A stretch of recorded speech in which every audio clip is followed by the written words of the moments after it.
Hey church family, my name is Annie Neufeld. I'm the pastor of small groups here at Lake Avenue Church, and this is your weekly small groups video. This past weekend, Pastor Jeff Matisich launched us into a new series called It's Not an Option, Set Apart to be Sent Out. And we heard from one of our long-term Lake Avenue missionaries this weekend who talked about finishing up a translation project for the Quechua people of Peru, and it was so exciting.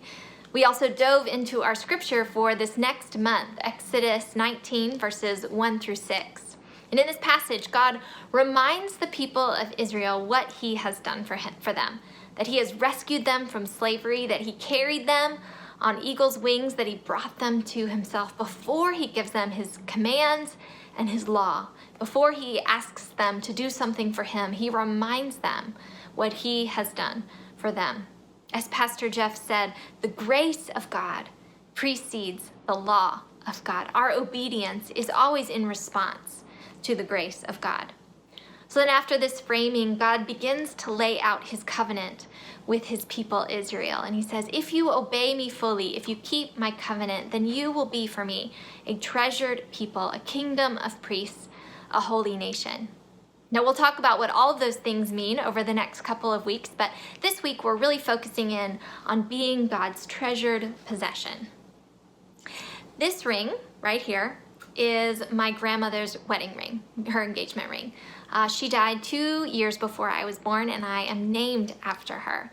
And so when this ring was given to me, it became one of my most, and it still is, one of my most treasured possessions.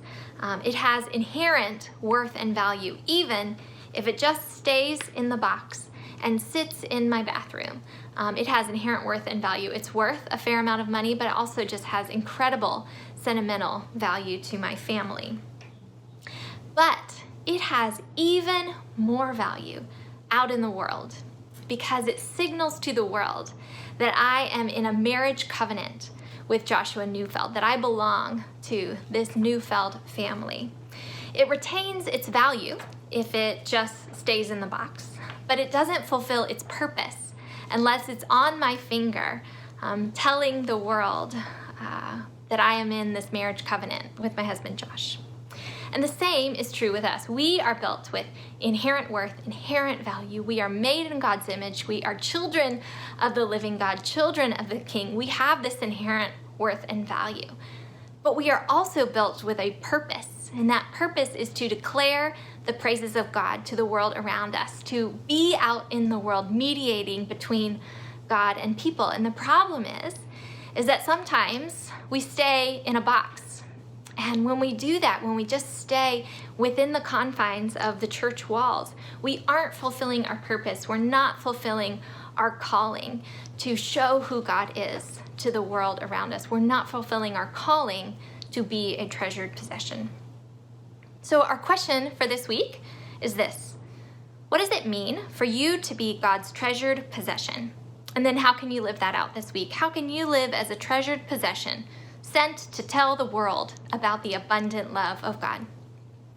Well, church family, I wanted to remind you to be praying for our students who are going to Houston this week on a short-term mission trip, as well as for our children who are doing Vacation Bible School next week. God is on the move with our children and students, so let's keep them in prayer.